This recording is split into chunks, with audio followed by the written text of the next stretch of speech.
Good morning everybody. I promised that I would try to create another video tutorial to give you some support with the next research methods assignment, and so here I am. So you probably be well aware by now that what you're required to do is to choose a data set that you'll find available on Blackboard. You'll find that there are two. There are one set of transcripts from some advanced skills teacher interviews, and there's a second set of transcripts that relate to some interviews that were carried out with some Year 7 children. When you've chosen the data set that you'd like to work on, then you need to find a fellow student that's also going to be working with that data set, because at some point you're going to do a little bit of work together.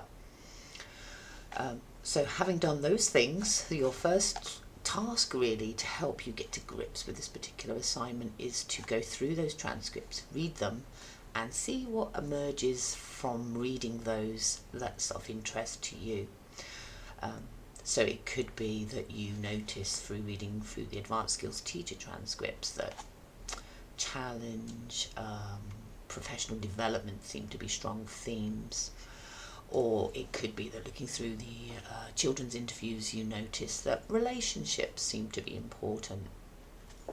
So when you've kind of identified an area or two that you'd like to focus on, then you want to approach the data again with these ideas in mind, so these themes in mind, and as you go through, explore and have a look to see whether there are sub-themes beginning to emerge in relation to those areas. So it could be that if you're interested in the relationships of students, it could be that actually through those transcripts you see that there are a number of different sub-areas of relationships that appear to be important. Families, friends, teachers, for example. When you've done that and you've gone through and you've got a sense of how strongly or how prevalent these themes and subcategories, sub-themes are within the data, with your fellow student, then go through and compare what you've identified as important and what they've identified as important. Now it could be that you've identified very similar areas, but you've just used different words to describe those areas, or it could be that you've decided to focus on completely different things. Now that's fine if that's happened, because that in itself is interesting, and what you want to do is you want to write just a little bit about that process. Of course, if you compare your findings and you discover that you've both focused on identical areas using pretty similar words, then that is also very interesting and also very powerful. It's a process that we call intercoder reliability testing, and what that can tell you is that in actual fact you can be fairly confident about the coding that you've applied to your data. So when you've done that and you've written a little bit about the process that you went through, the codes, the sub-themes, etc. that you focused on, the outcomes of comparing with your fellow student, the second part of the assignment asks you then to do a little bit of interpretation around the whole exercise. So whilst you might want to focus just a tiny bit on what you might surmise from the actual data, that actually isn't the primary goal of this assignment in itself. What I'd really like you to do is to focus on the process that you've been through in terms of coding. Now, it could be that you like the way that this approach to data analysis has helped you kind of make sense of, organise, categorise what can be quite large amounts of qualitative data. And what I'm asking you to do in a sense is a sort of process of aligned with content analysis.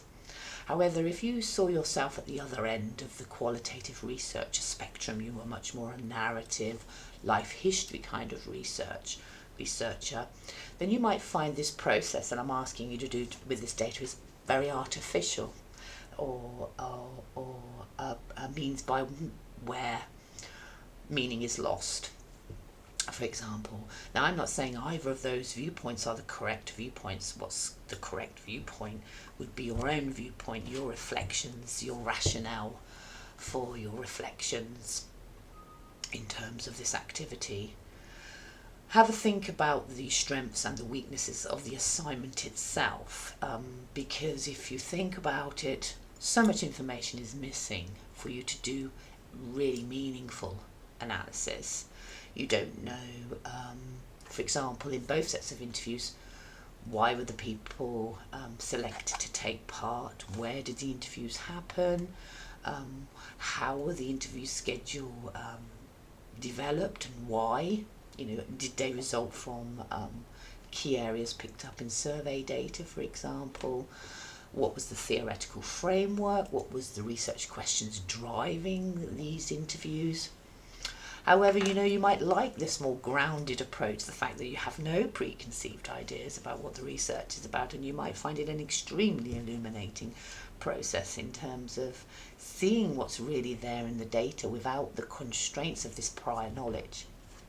So it's very much about engaging with an activity in terms of process, then thinking about that process in terms of what it means for you as a researcher, and as a method of analysing qualitative data, and then thinking about the very artificial nature of the assignment in some senses and how that may or may not have had a bearing on the analysis that you are able to do.